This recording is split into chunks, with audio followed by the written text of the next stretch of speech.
TV রাজবাড়ির খবরে আপনাদের স্বাগতম। নীল অর্থনীতিতে এনে দেবে সমৃদ্ধি, এই প্রতিপাদ্যকে বুকে ধারণ করে রাজবাড়িতে গণপ্রকৌশল দিবস ও আইডিবির 50তম প্রতিষ্ঠাবার্ষিকী সুবর্ণ জয়ন্তী উপলক্ষে র্যালি অনুষ্ঠিত হয়েছে।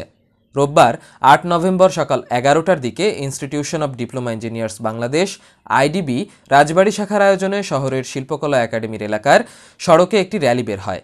এ সময় র্যালিটি শহরের প্রধান সড়ক প্রদক্ষিণ করে শিল্পকলার সামনে এসে শেষ হয়।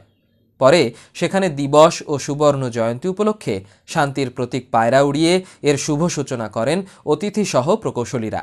এতে প্রধান অতিথি হিসেবে উপস্থিত ছিলেন রাজবাড়ী 1 আসনের এমপি কাজী কেরামত আলী।